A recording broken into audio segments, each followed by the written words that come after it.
उसके तनाजुर में इमाम हुसैन की जिंदगी पेश करना चाहता हूं, इसलिए कि आज पूरी दुनिया तबाही के दहाने पर है।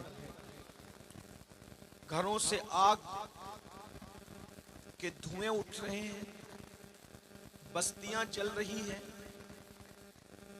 कहीं पर दिखने वाला धुआं है, कहीं पर न दिखने वाला धुआं है।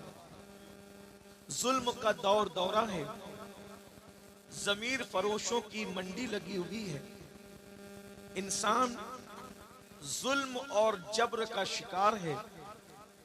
इंसान एक दूसरे पे जुल्म कर रहा है, उसको एहसास ही नहीं है कि मेरा क्या होगा। वो सोचता है कि कौन है और मेरा कौन क्या कर सकता है। मासूम बच्चों का कत्ल हो रहा है, कातिल सोचता है मेरा कौन क्या बिगाड़ेगा। मेरे पास दौलत है, मेरे पास ताकत है, मेरे पास कुव्वत है, मेरे पास हुकूमत है, मेरे पास इख्तिदार है। मैं चाहूं घरों को जला दूं, मैं चाहूं बच्चों को कत्ल कर दूं, मैं चाहूं लोगों के साथ बुरा सलूक करूं।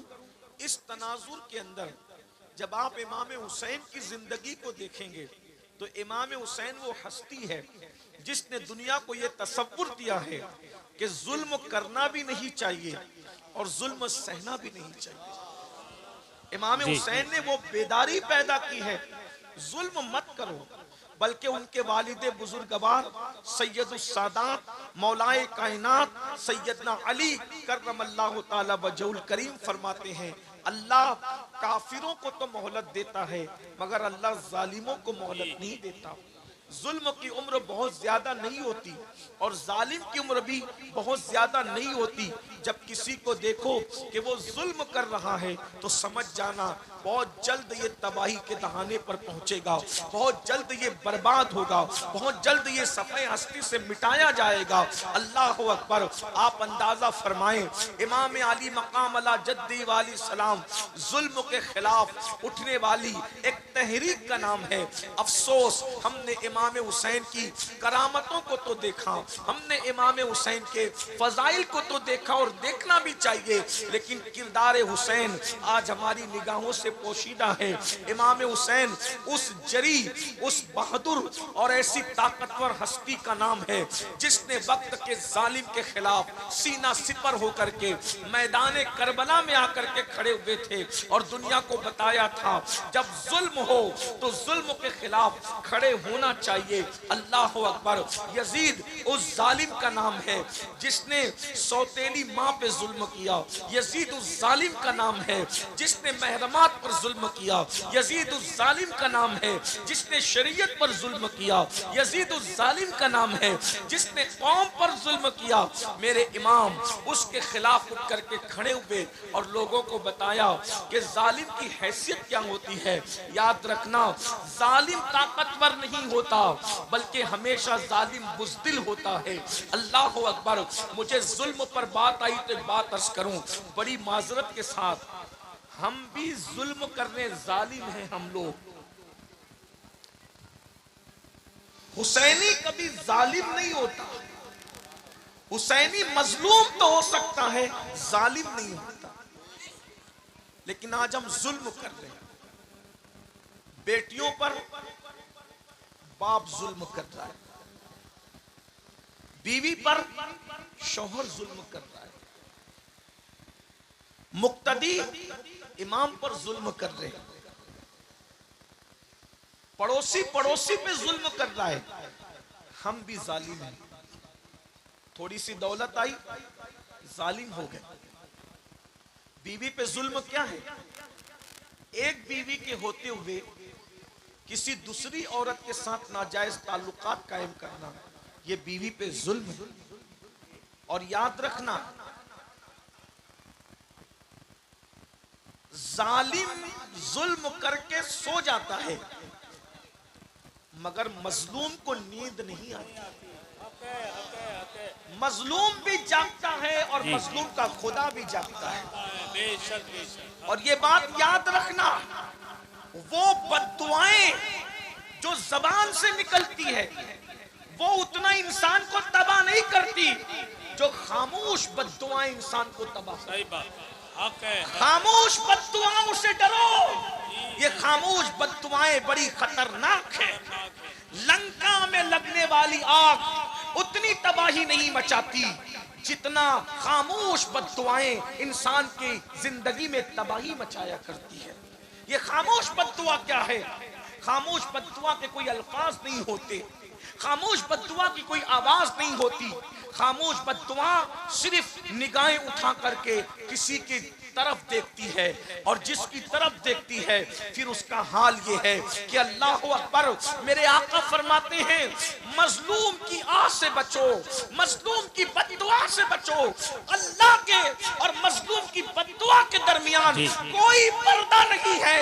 इधर निगाह उठती है और उधर मजलूम की बद्दुआ बाबे जाबत इलाही से टकराती है।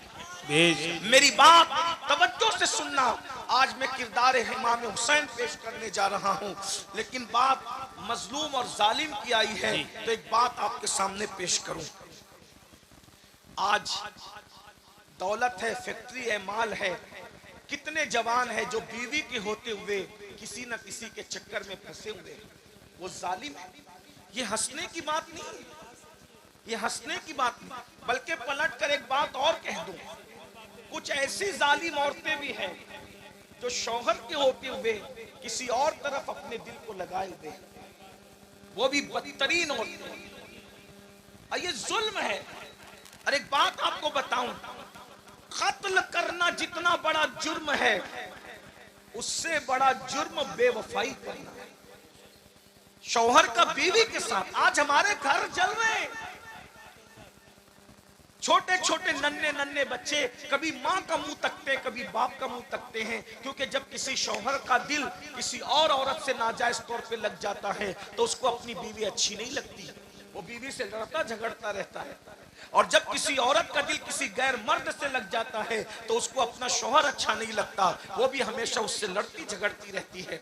लेकिन आइए, ये जुल्म है। और मैं आपसे कह दूं कि अल्लाह रब्बुल इज्जत जालिम को बहुत बदतरीन मौत अता करता है। जालिम और मजलूम की बात आई है तो एक बात मुझे याद आई, हलाकू कैसे मरा? खामोश बद्दुआ से मरा। मैं पहले कह रहा हूं, खामोश बद्दुआ बड़ी खतरनाक होती है। अल्फाज वाली बोलने वाली बद्दुआ भी खतरनाक होती है, लेकिन खामोश बद्दुआ ज्यादा खतरनाक। आज मैं आपको यह कहना चाहता हूं, खामोश बद्दुआओं से बचो, खामोश बद्दुआओं से डरो। ये खामोश बद्दुआ क्या है? आप जिस पे जुल्म कर रहे हैं वो आपको कुछ कह ही नहीं रहा है, और उसका न कहना ये खामोश बद्दुआ। और जो खामोश बद्दुआ देते हैं वो अल्लाह के बड़े करीबी लोग होते हैं, इसलिए कि वो जानते हैं कि मेरी सुनने वाला कोई नहीं है, मेरे सुनने वाला सिर्फ एक है और वो अल्लाह है, और अल्लाह बहुत ताकत वाला है। इसलिए कभी किसी पे जुल्म मत करना। हलाकू कैसे मरा? हलाकू को मुसलमानों से बड़ी नफरत थी। ध्यान से सुनना, और आप अच्छे से सुन भी रहे, लेकिन मिंबर वालों की भी थोड़ी तवज्जो की वो दुआ दे दें। मैं उनकी मालूमात में कोई इजाफा नहीं कर सकूंगा। 500 550 किलोमीटर का सफर करके सीधा आपके मिंबर पर आ रहे हैं, इसलिए मैं अगर आपका साथ रहा तो कुछ बात कर सकेंगे, और मुझे यहाँ से फिर पूरनपुर जाना है दूसरे जलसे में। ठीक, स्टेज वाले भी थोड़ा बैठ जाए, आपको भी बैठने की जरूरत से बैठ जाए, सुन ले थोड़ा। हलाकू को मुसलमानों से बड़ी नफरत, इसलिए कि उसके ऊपर की नस्लों ने, चंगेज खान वगैरह ने बहुत जुल्म किया। इतने मुसलमान काटे उन लोगों ने कि मुसलमानों के कटे हुए सरों से उन्होंने मीनार तामीर की। हमारी किताबें जला दी। हलाकू चंगेज खान की तारीख है, मैं कोई नफरत की बात नहीं कर रहा हूं, मैं तारीख बयान कर रहा हूं। आप उसको सुने तो आपको समझ में आएगा। हलाकू और चंगेज खान की जुल्म की तारीख, अगर आप हिस्ट्री के तालिब इल्म हैं, आपने अगर हिस्ट्री पढ़ी है तो आपको पता होगा कि मुसलमानों के सरों पर उन लोगों ने मीनार तामीर किए थे। इतनी गर्दनें काटी थी कि कई दिन तक दरियाए दजला के अंदर सिर्फ धड़ बहते रहे और खून बहता रहा। कत्लेआम हुआ बगदाद की सरजमीन पर मुसलमानों का कि कई दिन तक दरियाए दजला में जो धड़ और खून बह रहे थे तो दजला का पानी सुर्ख हो गया था। डाब का तालाब का पानी सुर्ख होना समझ में आता है, लेकिन बहता हुआ पानी कितना खून उसमें आया होगा कि बहता हुआ पानी खून में तब्दील हो गया, सुर्ख हो गया। लेकिन हलाकू की मौत बयान करने से पहले मेरे जहन में एक बात फिर आ रही है कि आखिर अल्लाह हलाकू और चंगेज खान जैसे जालिम मुसलमानों पर कब मुसल्लत करता है और क्यों मुसल्लत करता है। ये बात याद रखना, मुसलमानों पर अल्लाह जालिम कभी मुसल्लत नहीं करता, क्योंकि वो अपने बंदों से 70 माओं से ज्यादा प्यार करता है। जब मुसलमान बिगड़ते हैं, जब मुसलमान आवारा गर्दी करते हैं, जब मुसलमान पाप करते हैं, जब मुसलमान अल्लाह की नाफरमानी करते हैं, जब मुसलमान मस्जिदों को वीरान करते हैं। सरकार गौसे पाक ने जब पर्दा फरमाया, गौसे पाक के पर्दा फरमाने के बाद मुसलमान बिगड़े। बगदाद के मुसलमान खास तौर पे बिगड़े। बहुत दौलत दी अल्लाह ने, बहुत माल दिया अल्लाह ने, बहुत कुव्वत दी अल्लाह ने, बड़ी हुकूमत दी अल्लाह ने, तो मुसलमान कैसे बिगड़े। अल्लाह को छोड़ा, उसके रसूल को छोड़ा, कुरान को छोड़ा, दीन को छोड़ा। एक एक मुसलमान इतना पापी हो गया था कि 300-300 लड़कियां उसके घर में गाना गाने वाली थी और 800-800 लड़कियां उसे शराब पिलाने वाली थी। मुसलमान सोते थे तो सराने शराब के मटके रख करके सोते थे, अय्याशियां करते थे, आवारगी करते थे। अच्छी तरह याद रखना मुसलमानों, जब तुम अल्लाह के साथ बगावत करते हो तो अल्लाह की तलवार उठती है। और अल्लाह की तलवार कैसे उठती है, अल्लाह तुम पर जालिम मुसल्लत करता है। नाम उनका हलाकू हो, चंगेज हो, लेकिन किरदार सबका एक ही होता है। नाम बदलते रहेंगे लेकिन किरदार वही रहेगा। जब तुम बद किरदार बनोगे तो अल्लाह तुम पर जालिम मुसल्लत करेगा। और अल्लाह हो अकबर, जब अल्लाह किसी कौम पर फिस्क और फुजूर की वजह से जालिम मुसल्लत करता है, उस वक्त जब मुसलमान दुआ करते हैं तो अल्लाह उनकी दुआओं को भी कबूल नहीं करता। आज आप कह रहे हैं फिलिस्तीन में ये हो रहा है, वहां वो हो रहा है, वहां वो हो रहा है, वहां वो हो रहा है, हर जगह तुम पे जुल्म हो रहा है। मैं इस वक्त तो जालिमों को कुछ नहीं कहूंगा, लेकिन तुमसे कहता हूं, बताओ क्या हलाकू और चंगेज के दौर के मुसलमानों से हमारा हाल कुछ मुख्तलिफ है। जो वो कर रहे थे वही तो हम भी कर रहे हैं। अल्लाह अकबर, अल्लाह अल्लाह। पूरी पूरी जिंदगी आज का मुसलमान मस्जिद का जीना फजर में नहीं देख पाता, मस्जिद का दरवाजा नहीं देख पाता। बोलो कितने मुसलमान फजर पढ़ते हैं, अल्लाह अकबर, जलसों में हजारों हैं और फजर की नमाज में उंगलियों पर गिन सकते हो। ये कैफियत है मुसलमानों की। याद रखना, खाते अल्लाह का हो, रोजी अल्लाह देता है, रिस्क अल्लाह देता है। अल्लाह के साथ बगावत करते हो, वो कुव्वत वाला है, कुव्वत वाला।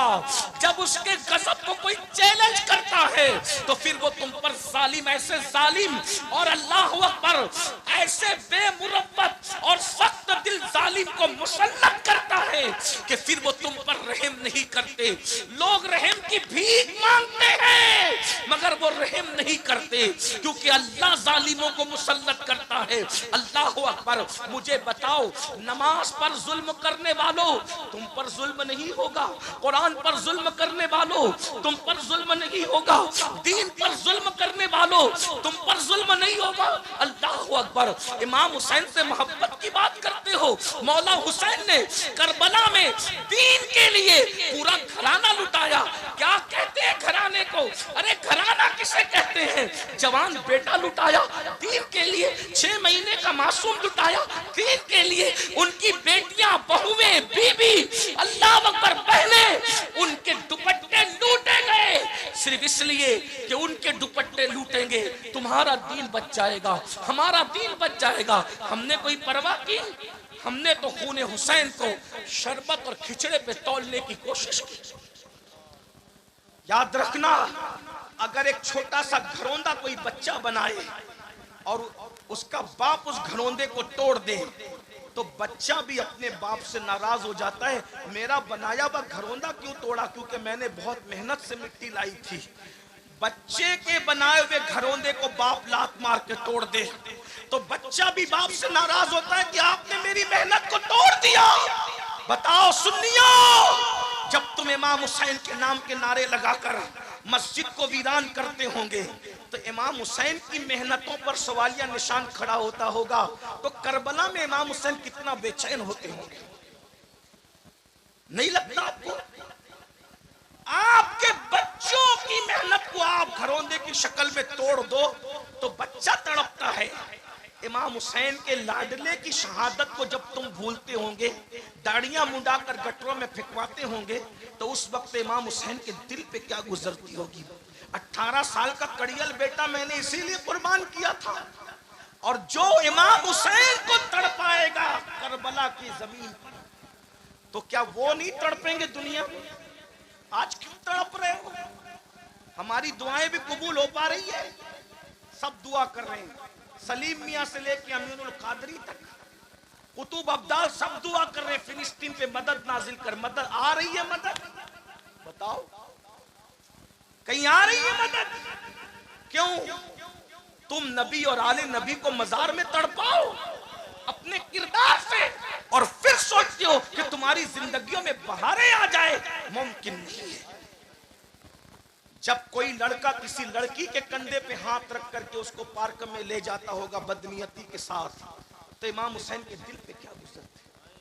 हम किसी मुर्दा हुसैन को नहीं मानते, हम जिंदा हुसैन को मानते। वो और लोग होंगे जिनका कोई हुसैन मर गया। हम सुन्नियों का हुसैन जो इब्ने अली है वो ऐसा जिंदा है कि हम ये महफिल कर रहे हैं इस तसव्वुर के साथ कि अमीन और सलीम कुर्सी पर बाद में आके बैठे हैं। जिसकी महफिल है वो हुसैन पहले से आया। सुभान अल्लाह, सुभान अल्लाह। नारे तकबीर, नारे रिसालत, मसलके आला हजरत सैयद अमीनुल कादिर साहब किबला।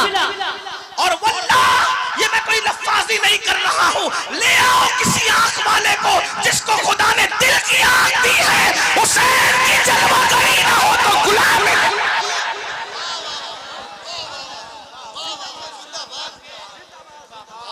अरे जब उनके बेटों के बेटों के बेटों का बेटा एक वक्त में 70 मुरीदों के घर जा सकता है, तो फिर इमाम हुसैन इस जैसी कितनी महफिलों में। अरे तुमने इमाम हुसैन को समझा क्या है? हुसैन उस हस्ती का नाम है जो जब चाहे जहां चाहे अल्लाह के इज्जत से रूहानी तौर पर तशरीफ